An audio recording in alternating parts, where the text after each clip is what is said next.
অনেকে চলে যাবে ভারতে, অনেকে চলে যাবে আমেরিকায়। আমরা হুজুররা এদেশের মাটি ছেড়ে কোথাও যাব না ইনশাআল্লাহ। আপনারা কেউ ভারতে যাবেন, কেউ আমেরিকায় যাবেন, কেউ ইংল্যান্ডে যাবেন, কেউ ইউরোপে যাবেন, আপনাদেরকে ওয়েলকাম গোটা পৃথিবী করবে। আমাদেরকে কেউই ওয়েলকাম করবে না, কেউ তো করবে না, এমনকি সৌদি বা মিডল ইস্টও আমাদেরকে ওয়েলকাম করবে না।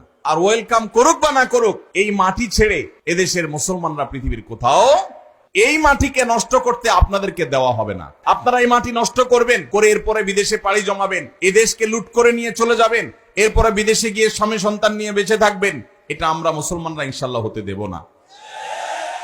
আমাদের এই সমাজকে নষ্ট করে সেখানে যুবকদেরকে চরিত্রহীন করে তাদের কাছে জেনা বেবিচারকে ডাল ভাত করে দেওয়ার জন্য এদেশের যে সমস্ত নাটক সিনেমাগুলোর দায় আছে, বিবাহ বহির্ভূত সম্পর্কের কারণে যত বাবা মার অবাধ্যতার ঘটনা ঘটেছে, যত অসামাজিক কার্যকলাপ হয়েছে, যত ভ্রূণ হত্যা হয়েছে, যত গর্ভপাত, অবৈধ গর্ভপাতের ঘটনা ঘটেছে, যত আত্মহত্যার ঘটনা ঘটেছে, যত শিক্ষার্থীর শিক্ষা জীবন ধ্বংস হয়েছে, ক্যারিয়ার ধ্বংস হয়েছে, তার সবগুলোর জন্য এই দেশে এই বিবাহ বহির্ভূত সম্পর্ককে নাটক সিনেমার নামে, নোবেল উপন্যাসের নামে যারা প্রতিষ্ঠিত করেছে, তারা এই সমস্ত অপরাধগুলোর জন্য দায়ী এবং তাদের বিচার হওয়া উচিত। আজ আমার মুসলমানের সন্তান, আমার যুবক ভাই, সে তার হারাম সম্পর্ক আছে কোন মেয়ের সাথে, সে পরিচয় দিতে তার ন্যূনতম কুণ্ঠা হয় না। এক সময় কুণ্ঠা হতো। এর দায় আরেকটি জায়গায় গিয়ে পড়ে, সেটা হলো শিক্ষার নামে পাঠ্যপুস্তকের মধ্যে বিবাহ বহির্ভূত সম্পর্ককে স্বাভাবিকরণের একটা প্রচেষ্টা গত কয়েক বছর ধরে চলে আসছে। এটা নিয়ে আমরা কাজ করেছি। বছর দুয়েক আগে একবার সরকারের একটা এজেন্সির সাথে একটা দীর্ঘ বৈঠক হয়েছিল আমার এ বিষয়ে। সেখানে নোট নিয়ে গিয়েছিলাম, বলেছিলাম, ভাই বলেন, মুসলমান তো বটে, এদেশের হিন্দু, এদেশের খ্রিস্টান, এদেশের বৌদ্ধ, এদেশের যে কোনো ধর্মের মানুষের অনুসারীরা তারা কি বিবাহ বহির্ভূত সম্পর্ককে অ্যাপ্রিসিয়েট করে কি করে না, এটার উত্তর আমাকে দেন। এদেশের সকল ধর্মের মানুষ বৈবাহিক উপায়ে তারা সংসার করতে, পারিবারিক ব্যবস্থাপনা গড়ে তুলতে তারা অভ্যস্ত। এই কালচারটাই হলো এই মাটির কালচার। এই মাটিতে বিদেশিদের বস্তা পচা সস্তা কালচার আমদানি করে আমার তরুণদের চরিত্রকে নষ্ট করবার অধিকার আপনাদেরকে কে দিয়েছে?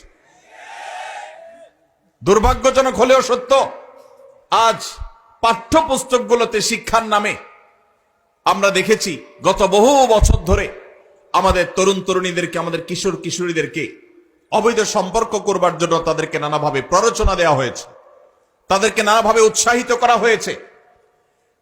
নবম শ্রেণী জানা যেন সপ্তম শ্রেণী বইয়ে এই গল্প পর্যন্ত ছিল যে কোন ছেলে স্কুলের কোন মেয়ের সাথে হারাম সম্পর্ক করলে বাবা মা যদি সেখানে বাধা দেয়, তাহলে সেক্ষেত্রে বাবা মার সে বাধা দেওয়া অন্যায়, এটা তাদের নৈতিক, এটা তাদের অধিকার, এটা তাদের চাওয়া।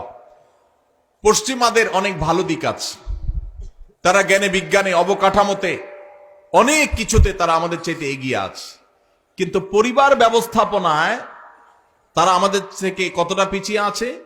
জ্ঞানে বিজ্ঞানে অবকাঠামোতে, শিল্পে, উন্নতিতে তারা যদি আমাদের চাইতে 500 বছর এগিয়ে থাকে, পারিবারিক ব্যবস্থাপনায় আমরা তাদের চাইতে 1000 বছর এগিয়ে আছি আলহামদুলিল্লাহ। অতএব তাদের কাছ থেকে বস্তা পচা সস্তা কালচার আমদানি করে আমাদের দেশের এই কালচারকে ধ্বংস হতে দেওয়া যাবে না। এই জন্য 31st নাইটের এই কালচার, বিবাহ বহির্ভূত তথাকথিত প্রেম ভালোবাসা বা অবৈধ সম্পর্কের এই কালচার, এগুলোর বিরুদ্ধে যদি আমরা এখনই রুখে না দাঁড়াই, তাহলে ওই যে বয়ফ্রেন্ড গার্লফ্রেন্ড কালচারটা যেরকম স্বাভাবিক হয়ে যাচ্ছে, এটা যেরকম কোনো দোষের থাকছে না, এ ব্যাপারে যেরকম তরুণ তরুণীদের লাজ লজ্জা কুণ্ঠা সবকিছু উঠে যাচ্ছে, অস্বস্তি দূর হয়ে যাচ্ছে, স্বাভাবিক হয়ে যাচ্ছে, রাস্তাঘাটে জেনা বেবিচার হলে সেটাও এক সময় স্বাভাবিক হয়ে যাবে, যদি এখন থেকে আমরা আমাদের উপর আরোপিত এই কালচারাল অ্যাটাক, সাংস্কৃতিক যুদ্ধের মোকাবেলা আমরা না করতে পারি।